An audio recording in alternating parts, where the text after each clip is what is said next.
graciously, Provost Massey has agreed to give us some closing comments. So if you'd like to stick around, and because she too was a artist in undergrad and is now in academia and is a administrator, so it kind of took a different path.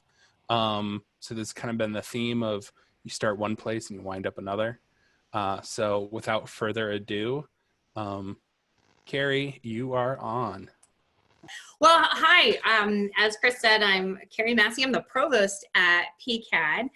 First, I want to give a mighty shout out of gratitude to Jessica Adonick, our Dean of Students, and to Chris for this Herculean effort that they've put forward to not only initiate Career Day at Pennsylvania College of Art and Design, but also to do it in the middle of a pandemic, and for Chris to do it within his first 3 months at PCA&D. So it's pretty impressive. So congratulations on this. And I can't think of a time where it's more important than this moment to have guidance, to have the opportunity to have some hope that there are steps after social distancing. Like there's a path for you. To all the employers who came today, that was awesome to come out and demonstrate interest and openness in terms of your investment in our students, because it's a hard moment to be an employer. So that's a really important message to see folks who are still invested in that creatives pipeline in terms of finding a place in the economy for them and being mentors and shepherds in that process. And of course, all these fabulous guest speakers, some of whom I know. Hello, Alex, I see you. You can't see me. And I see Michelle. I know you too. Hello.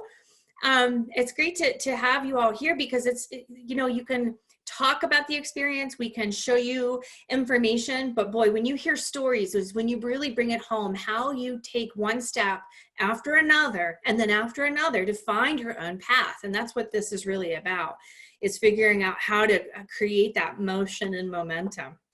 The students, I understand some of you have been involved in most parts of the day. That's amazing, especially after you're probably pretty depleted from all of your Google Meet sessions, your critiques, your classes, and then making time for that today is awesome and an important investment in you, as you know.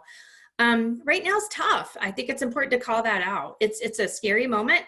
And at first glance, I think we would feel like it's a scary moment to be a creative entering our economy in whatever shape it'll be in a couple months when it reopens.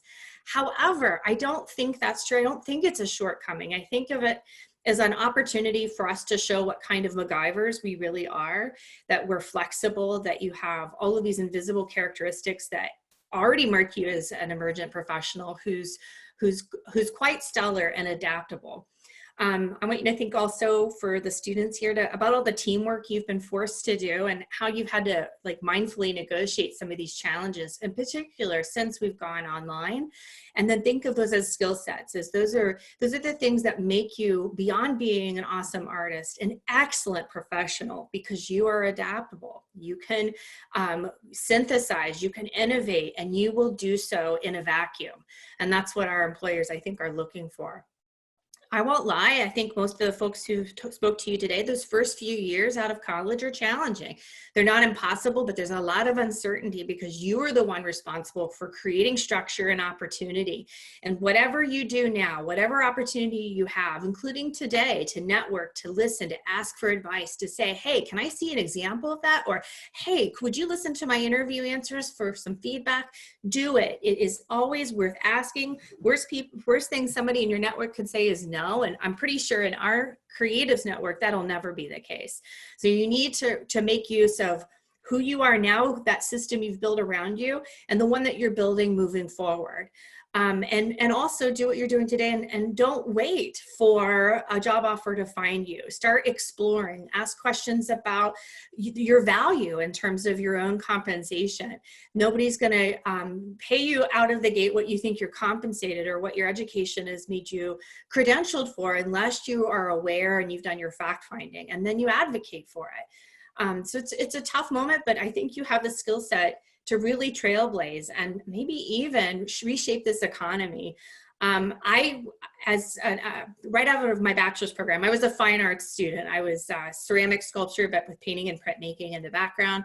I had a hard time finding work, and then threw my name in a hat at a local art museum. And museum studies wasn't an area I had any experience in, but I wanted the opportunity to see if I could find work of any kind at this museum. So I just sent them my resume and applied for 3 or 4 different openings that were there, including a janitor's position. And I got a call back for a Saturday kids art program to teach to youth that I had never done before. And so having like that ability to project manage and plan, and then, sort of managing that social piece, figuring out how to speak in front of people, how to manage young people, and how to coach them into learning and being creative at the same time. That was one of the best experiences I ever had, but it was just that kind of cold call. I just walked up and said, here's my resume. I'll do anything here as long as I'm here. And it got me in the door. And that was an important moment. That meant that I had a community to enter into, even if it wasn't at the top, even if I wasn't an artist in residence there, which would have been, the preference. So I'm grateful for all of those opportunities.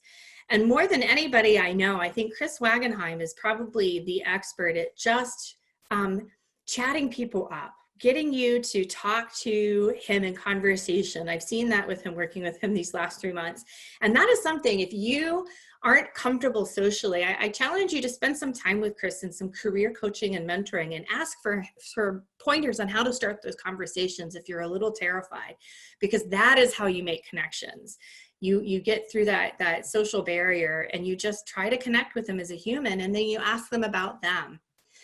The last thing I want to share with you is to think strategically. And I know you know how to do that, but I want to share with you something that I have done for myself. I've done for students I've had in the past, but I've also done more recently with colleagues. And that is when I have a big project and a big decision to make, I usually create, and Maria is going to laugh at this, a decision-making rubric, so that I understand pros, cons, costs, where is this going to land me, and how mad is my mom going to be if I do this, right? If it's moving me across country. Everybody can have a place in a decision-making rubric. What does it look like? I don't know, make it up. But you have to have a framework to catch all of your thinking, to get all of those variables in place, to understand the matter at hand.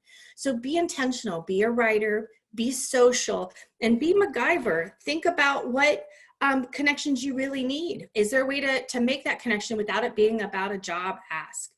The last trick I will share is just something that has served me well in my career. As Chris said, pivoting professionally from first a practicing artist and sculptor to then an art historian, then to a professor, and then to an academic administrative leader. And that has been my ability to put myself in the shoes of the people I'm meeting, the community I want to enter. I do some sleuthing. I figure out who they are. And then before every job interview I've had, and also this was true for my dissertation, where they ask you really tough questions in a high stakes interview that determines whether you pass, fail. That's the degree for your PhD. I had to do a dissertation defense. I was able to predict every question I've ever been asked in an interview. And I was able to predict every question during my dissertation. And that's because I spent time not thinking about me. I tried to think about who they were and what do they need. And more than any student in history, I think you all know exactly what employers need right now. They need a jack of all trades, somebody who can heavy lift, plan, move people forward, be optimistic, and be a team player, and help manage through crisis and change.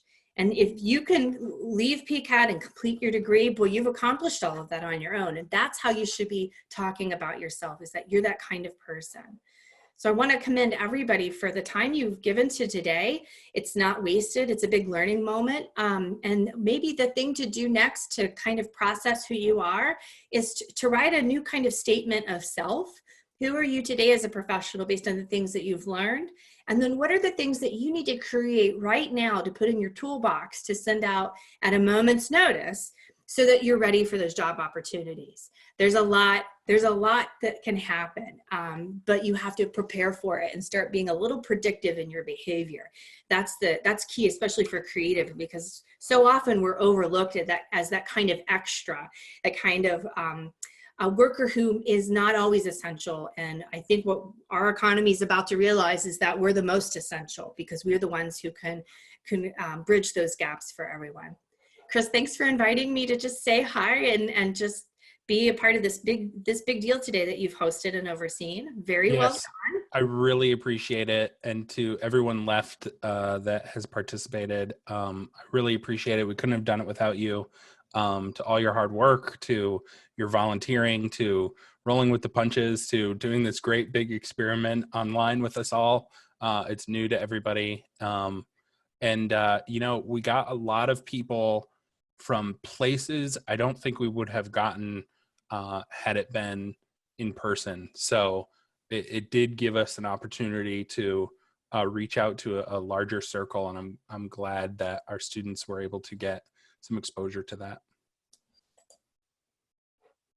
So thank you, everybody. I'm calling you next year when we have Career Day 2021, and maybe you guys can all come out and in person we can do it. We're signing off. Thank you, everyone. Keep looking at that document. I'm going to be updating it, and we're going to have some recordings. There's more to come, even though Career Day is officially over.